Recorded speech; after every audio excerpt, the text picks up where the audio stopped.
Praise the Lord all. सब कुछ मसीह की मैं विश्वास करती हूँ। आप प्रभु में आनंदित होंगे। खुदा की सामर्थ, उसकी रूह पाक आपके साथ होगी। उसका पवित्र आत्मा आपके साथ होगा। वो सचमुच आपको छुएगा, आज़ाद करेगा और आज का वचन आपकी अकेले की ज़िंदगी में 1000 गुना फल लेके आएगा और कोई भी शैतानी रूह उस वचन को चुरा नहीं ना पाएगी। आओ मैं इस पाक और पवित्र वचन को आप सभी के लिए पढ़ती हूँ, जो वचन हमें परमेश्वर के दास अपोस्टल अंकुर यूसुफ निरूला जी द्वारा और परमेश्वर की दासी पास्टर सोनिया यूसुफ निरूला जी द्वारा दिया जाता है। आओ मैं जिंदा वचन को आप सभी के लिए पढ़ती हूँ। परमेश्वर के कामों को अच्छी तरह से कैसे करना है, जैसे कि पवित्र बाइबल 2 शमूएल 7 की 1 आयत में लिखा है।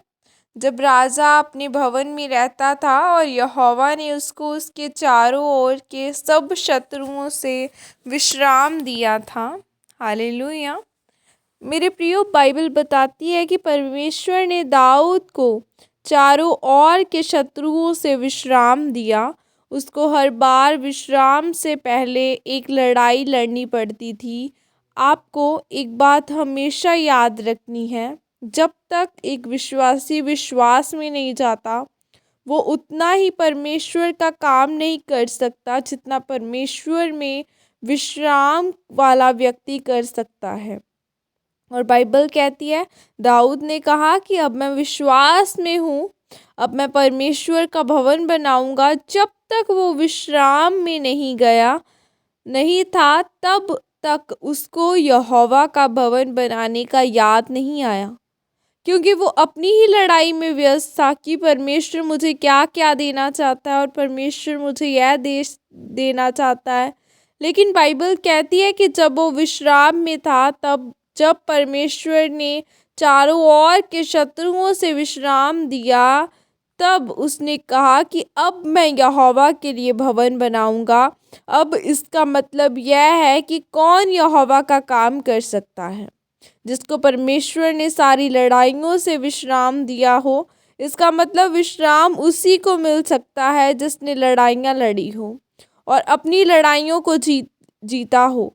हर एक व्यक्ति की कमज़ोरी और लड़ाई अलग अलग है। किसी की लड़ाई व्यभिचार से, किसी की चोरी से, किसी के डर से। बाइबल कहती है कि इस लड़ाई को लड़ने के बाद और इसको जीतने के बाद आप परमेश्वर के कामों को कर सकते हैं, क्योंकि जब आप परमेश्वर आपको विश्राम देता है, तब आप परमेश्वर का काम अच्छी तरह से कर सकते हैं। जब दाऊद को चारों तरफ से शत्रुओं से विश्राम मिला, तब उसने कहा, यहोवा तंबू के घर में रहता है और मैं देवदारों के घर में रहता हूँ और मैं परमेश्वर के घर को बनाऊंगा।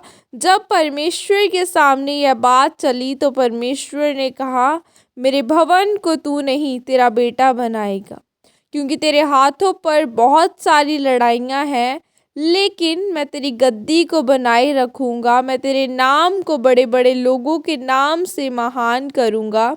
मेरे प्रियो, मैं आपसे वायदा करता हूँ कि अगर आप लड़ाई लड़ते हो, वो लड़ाई अविश्वास से, वो लड़ाई शैतान से हो, आप ज़रूर जीतेंगे।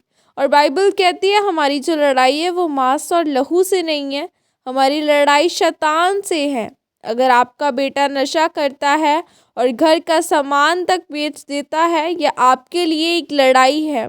इसके बावजूद भी आप परमेश्वर के साथ खड़े रहते हैं। क्या इसके बावजूद भी आपका परमेश्वर पर विश्वास कम तो नहीं हुआ? क्या आपने चर्च आना तो नहीं छोड़ा? क्या आपने बाइबल पढ़नी तो नहीं छोड़ी? क्या आपकी प्रार्थना और उपवास कम तो नहीं हुए? क्या आपके दशवांश देना तो नहीं छोड़ा?